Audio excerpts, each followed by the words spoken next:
Hey guys, what's up? Welcome back to the channel. It's Cynicalex, and I'm bringing you the first footage of the danger room that I was able to experience. So hugely exciting stuff here, guys. No need for the camera. We're just going to get right into it. I'm not going to really treat this video as a formal guide for the danger room because you have not experienced it yet.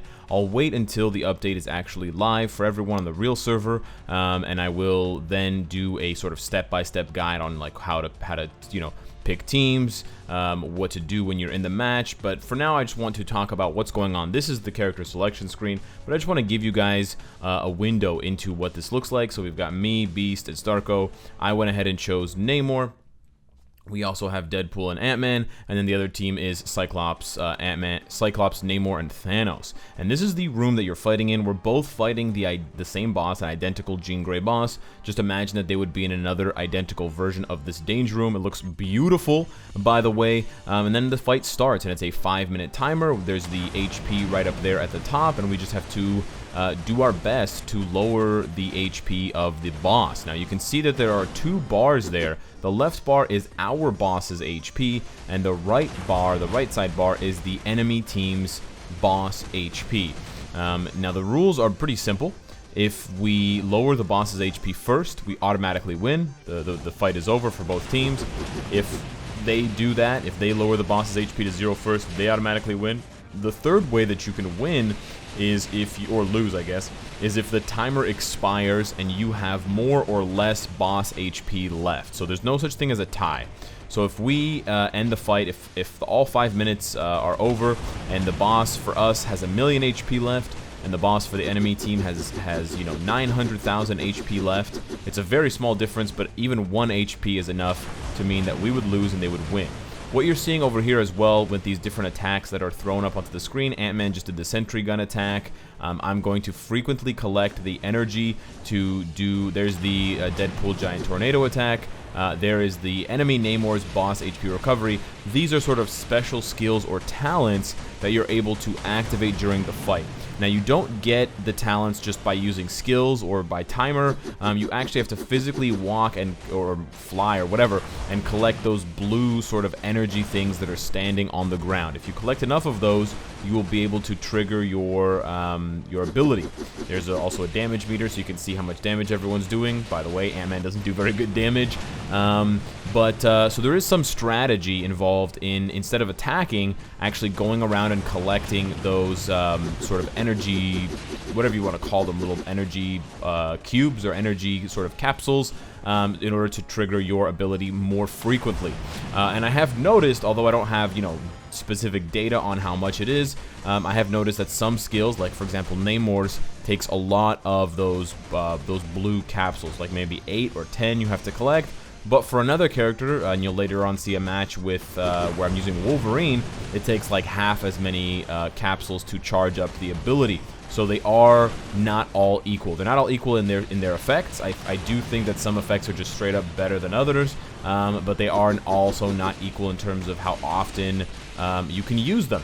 But this is pretty much the whole fight. It's pretty entertaining. There are moments like this one where the boss will do sort of, arena-wide attacks, and you have to do your best to dodge them. There are even, like you can see here, camera changes, which is very, very cool. And the attacks are all thematic based on the boss. So you can see Jean Grey sends these phoenixes out to chase you, and if you don't move while they're attacking you, they will lay these fire sort of lava pits on the ground, and that will do massive damage to you. She applies heal debuff, like a recovery rate debuff, so you can't regen the damage. You can see both Deadpool and Ant-Man are dead. I'm the only one left. But don't worry, even if you die, you will revive. The revive says 10 seconds, but it feels more like 15 or 20, possibly even 30. So they may need to tweak that before the final, test, before the final update is out. But it's a really, really fun game mode. It's very difficult. It takes a lot of teamwork. It's not just something you can breeze through. And the arena is beautiful. It looks exactly like the danger room that we've seen from old X-Men movies. And the boss is thematic, because you got all this flame and all these birds flying everywhere for Jean Grey. There we go, I just died, and we can actually see I died at about 110. I'm actually curious to see when I will actually respawn. and I really also like the talents that each individual character has. Now, for those of you that are wondering, and hopefully most of you are, the talents are unique to each character. So, well, whereas certain characters in certain seasons will have the same talents, no two characters in the same season will have the same talent. So that kind of doesn't make, that's kind of hard to understand, or that doesn't really make sense necessarily. I think it took me about 30 seconds to respawn. But basically, Namor is the only character in this season. This season only has 6 characters: Wolverine, Deadpool, Thanos, Namor, Ant-Man, and Cyclops. Namor is the only one that has the heal ability. Ant-Man is the only one that has the laser talent or ability, and so on and so forth. Deadpool is the only one that has that giant tornado creation, and then, you know, Cyclops is the only one that has the missiles, Thanos is the only one that has the shield, and I believe I'm missing, Wolverine is the only one that has the time freeze. But when they change to a different season, let's say they use Luna Snow instead of Deadpool or whatever, then Luna Snow might have the healing instead of Namor or something like that. So that was the first match. You can see here it gives you some stats: highest damage, the most number of exclusive skills. The exclusive skills are those talents that I'm talking about, and then how many times you died, which is pretty hilarious. You can see I lost 39 points from my total score, but it doesn't reduce my proficiency. My proficiency, I think, is linked to the quality of the chest that I open at the end, you know, that I sort of build up. And so here is the second match. We're now using a different team up here with Cyclops, Wolverine, and Thanos. I don't think there are any team leaderships. I don't know if passives work, like if Cyclops' passive is working, although it's only going to buff Cyclops in this case, but I'm not sure. But here I'm employing a different strategy, a different tactic. I noticed that Wolverine has an extremely defensive build, and his damage, as you can see, is pretty pathetic. It's in the thousands. I'm doing like less than 10,000 damage per hit, and I checked on the board, and of course I'm in last place for damage. So I thought, you know, rather than doing damage, why don't I just try to disrupt the enemy team by just going around. I mean, I'll do a couple skills here and there, try to charge up my tier 3 skill eventually. Here I get caught by Deadpool's tornado. As you can see, my character is rising up in the air. This is a hilarious moment. I was really happy to see those sorts of interactions, those sorts of effects actually working, bringing a third dimension into the game. So it's really, really nice, or I guess a third axis or whatever.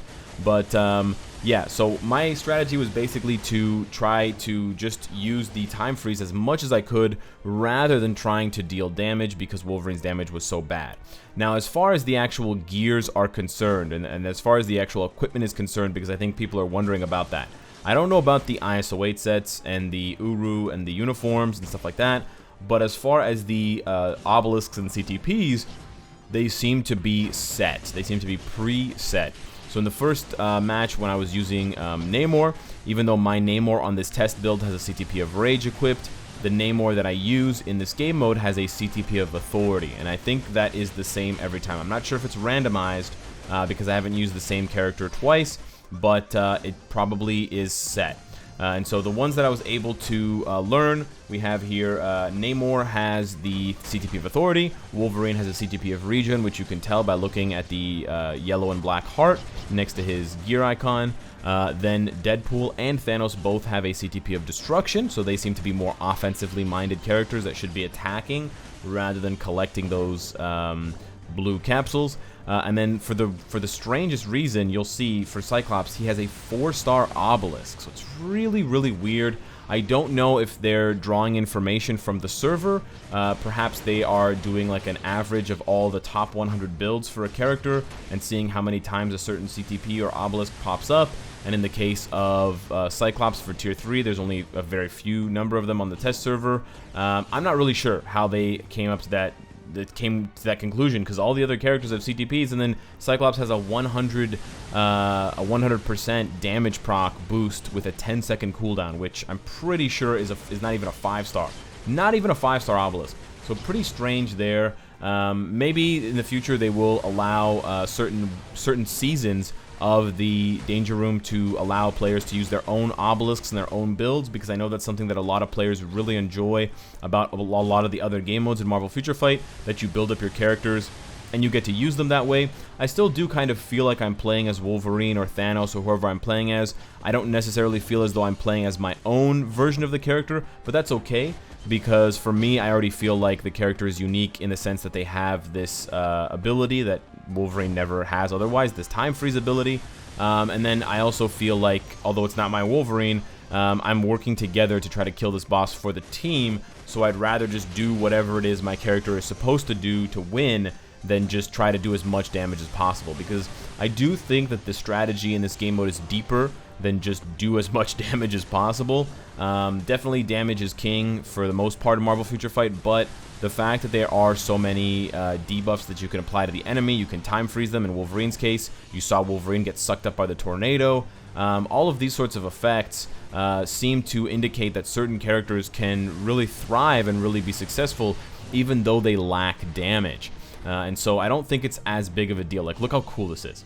But I don't think it's as big of a deal that it's not my Wolverine, because I think some people in that case might be disappointed if they bring in a character that they've built really offensively and it uses their stats, but then the character doesn't perform well because, well, they're not really supposed to, right? They're supposed to do something else. That was a mistake there. I accidentally got caught up in the tornado, but you get to see it a second time, which is really cool. And you can see the flames are actually getting closer, and they are making the arena smaller and smaller. So some really, really, really cool effects. These lasers are being sent to us by the enemy Ant-Man. But I really gotta give it up to Netmarble, man. They killed it with the animations on these fights. They're absolutely outstanding. So there I did my effect 17 times. We won, so I think it was pretty effective as far as a strategy goes. And you'll see here that I was able to get a daily first win reward. I'm not sure why it reset, but there you can see I got 15 Storm Bios. So there is a possibility once you build up your rank past bronze and silver, if you get to gold, those bios for Storm could include Gambit and Magic and Colossus, and then Weapon Hex, and then possibly Kid Omega as well. So that would be one of the ways that you could farm up like at least 15 bios per day, which is actually a really solid amount of bios. Here, this is the third and the final match. We're using Cyclops tier 3, and you'll see throughout the match that I'm checking his damage because it's actually quite high, given the fact that I don't think I have a leadership. I don't think that my passive effect works, but Cyclops is putting it down hardcore. And I will hover over his obelisk from time to time just to double and triple check that I'm actually using this rinky-dinky 4-star thing. I'm not using a CTP of energy or rage or anything amazing like that, but you can see the damage is flowing. I mean, I think Thanos is an offensive character for this game mode, at least with the CTP of destruction he seems to be. Namor is kind of 50-50, but Namor has crazy buffs. So again, this is where the team composition matters so much more than your individual build for a given character. And so I think Cyclops is really taking advantage of those Namor buffs, that 55% all attack, and he's putting it down. And look at these numbers. Like, he's keeping up with the Namor, even though he has an obelisk with 100% damage proc, which is just so silly. Now Namor doesn't have a proc at all, but a 4-star obelisk is pretty bad given the circumstances. So I think Cyclops is actually pretty decent. I don't know if this is going to sort of be a foreshadowing of how good his tier 3 is, but I was pleasantly surprised, and he's pretty fun to play. His 5th skill looks really hilarious and amazing, and you feel like a badass just walking up to the enemy and shooting lasers in their face. It just feels good. I don't know. We're just rocking this fight right now, and even though Thanos and Namor both took an early grave here for a quick little 30-second death, Cyclops is still holding it down. I'm in 2nd place, trying to push for 1st place, although I don't think I'm ever going to catch Thanos. But yeah, Cyclops doing some work. He does get guard broken a few times, but it's nice to see fire versus fire in this Jean Grey versus Cyclops matchup. So this is basically how it goes. We're doing a lot more damage this time around. I think there weren't many interruptions from the enemy team. I don't know if they had a Namor, if there was any heal goofiness going on. There was some miscommunication between me and my teammates. In that situation, Jean spawns a bunch of purple circles underneath the characters. So what you're supposed to do, I think, is you're supposed to all run in the same direction together, so that the circles will spawn on top of each other, and so that you won't have overlap. Because if you run in opposite directions and you meet each other too soon, well, you're going to run into your teammates' purple circles, and then they're going to kill you, which is exactly what happened to me with Thanos. Obviously not Thanos' fault, but that was pretty funny. And again, I think really indicates that this is a game mode that's not about your damage, it's not about your rage, CTP, or whatever, but it's about choosing the right team composition, and then once you have the right team composition, the right like combination of characters, utilizing them to their potential. You don't have to win by killing the boss. In this case, we are going to kill the boss, as you can see, but you technically only have to win by having 1 less HP on your boss than the enemy. So you could play a game of just, you know, keep away, where you don't do a lot of damage to the enemy boss, but you're constantly interrupting the enemy team to the point where they can't actually do much on their own. I don't know if that's going to work as effectively as doing damage, but it is a possibility. There I got hit by the tornado again, but this is Danger Room gameplay. I'm so excited to play this with you guys. I cannot wait. It's going to be amazing. I can't wait for all the highlights and all the characters that are going to be featured. Hopefully it's not just tier 3s, because right now that's what it seems to be. But let me know what you guys think of the Danger Room. Sound off in the comments. What characters do you want to see added to the Danger Room? I've only seen tier 3s thus far. Yeah, let me know in the comments down below. Let me know what you think of the Danger Room itself. Subscribe if you enjoy the content and you want to support me, and of course, give it up for everyone who played along, because I wouldn't have been able to bring you this content without them. Round of applause for everybody there, and I'll see you again later today. Take care.